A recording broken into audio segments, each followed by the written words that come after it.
Hello, and thank you so much for being with us here today.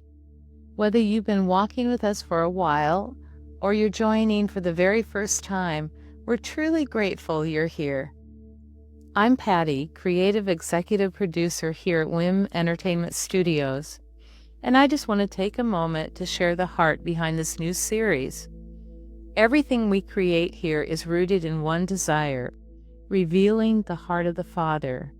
And once that revelation comes, that faith won't stay theoretical or performative, but become deeply personal and transformational. This series marks a new chapter for us, and with that, we've also renamed the podcast to the Heart First Transformational Podcast. Because what we believe, how we worship, and how we live must begin from the inside out. You're about to hear from Apostle Paul, our host, whose story and voice will guide us into this journey of worship, not as ritual, but as encounter. So thank you for being here.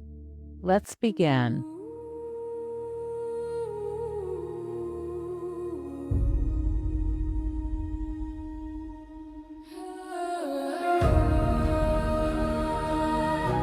For years, I searched for identity, purpose, something that could make me whole. I thought religion would save me. I thought being right would save me. I thought zeal would save me. I was wrong. What if the thing you were most certain about was the very thing keeping you from truly knowing God? What if your actions and what you think you are doing for Him, devotion, discipline, and religious excellence, could still leave you untouched by His presence? I'm Apostle Paul, your host of the Heart First Transformational Podcast, and welcome to our worship series. If you've been walking with us through the Heart First series, welcome back. I'm so glad you're here.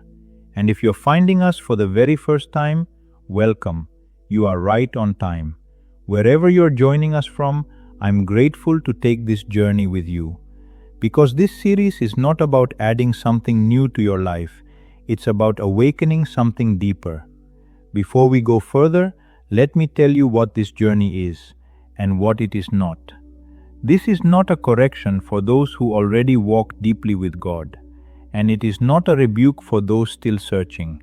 This is an invitation to move beneath the surface, from practicing faith to knowing the one your faith is about.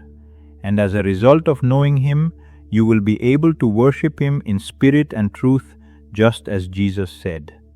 Over the coming episodes, we will walk through worship not as performance, not as ritual, but as intimacy. Because worship does not begin with music, it begins with recognition. Recognizing the one who loves you, and recognition begins with encounter.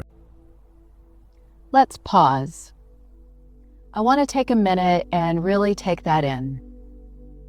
Recognition begins with encounter.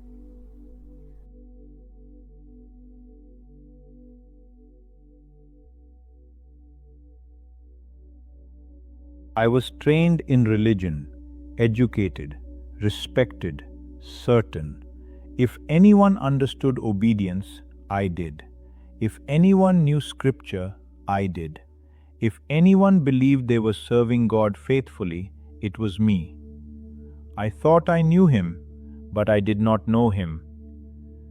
Beloved, do you know Him? I mean, do you really know Him? That moment for me was not instruction, it was encounter. I was on my way to Damascus to persecute believers, convinced I was defending God.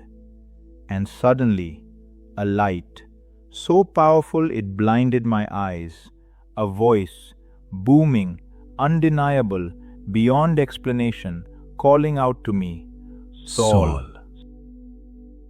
Saul, why do you persecute me? And I asked a question that still echoes in my soul. Who are you, Lord? I fell to the ground. Think about that. If I had truly known Him, I would not have needed to ask. That question revealed everything. I knew religion, I knew law, I knew authority, but I did not know Him. That moment was not instruction, it was encounter. And encounter changes everything. For 3 days I could not see. No movement, no answers, only silence. I prayed, and in a vision I saw a man named Ananias coming to me that I might receive my sight. But while I waited in the darkness blind, I was rethinking everything I ever believed. What do you do when everything you built your identity on is undone in a single encounter? But those days were not punishment, they were mercy. Worship did not begin when my sight returned. It began when my control ended. Later, I would write these words, not as doctrine, but as testimony. I appeal to you to present your bodies as a living sacrifice. That was worship. Not an altar of stone, but a life laid down. Romans 12:1. Sometimes worship looks like obedience. Sometimes it looks like silence. Sometimes it looks like waiting, trusting God to finish what He began. When my sight returned, I was not the same man.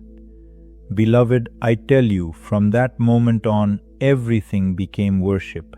My obedience, my suffering, my service, my testimony, my trials, my song and my joy, everything. I endured hardship not because I was strong, but because I had seen the truth. God had set me free from deception and hate and showed me the true meaning of love. That love changed everything. That love was the only real truth that exists. And once you see the truth, you cannot unsee it.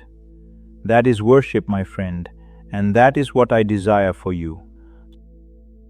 Once the veil is lifted, you do not merely believe, you hunger.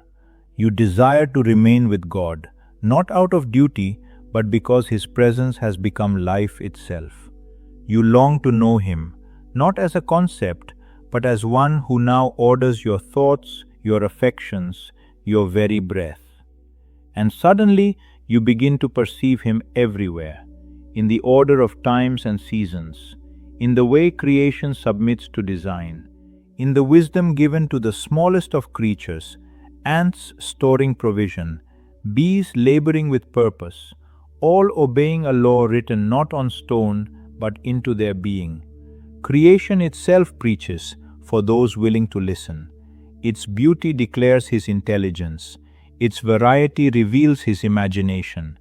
Its harmony testifies that nothing exists by accident and nothing stands alone. All things are held together by Him. And yet, among all these witnesses, there is a treasure more intimate still, the Scriptures. What many call a book, I have come to know as a living testimony, words breathed by God, revealing His heart, His ways, and His redemptive purpose for us. When I search the Scriptures, I do not merely learn about God, I encounter Him. And in that encounter, my affection deepens, my understanding sharpens, and my devotion is renewed. This is worship, my friend. Not confined to song or moment, but woven into the fabric of a transformed life. And this is what I desire for you. Before we part, below this episode we've made available a scripture companion guide and a reflection worksheet for those who find it helpful to write, to mark, to linger with what God is stirring. But hear me clearly, worship does not require a page. Some of you will carry these questions quietly. You will ponder them in your heart. You will take them into prayer, into your walks, into moments of stillness before the Lord. However you choose to respond, do not rush past what God is awakening. Let it unfold. And be sure to stay with us. Watch the episodes that follow, all the way through, because there is a moment coming later in this journey that will challenge everything you think you know about worship, love, and surrender. It will stretch you, It will confront you, and if you allow it, it may change you forever. You will not want to miss it. I'll see you next week.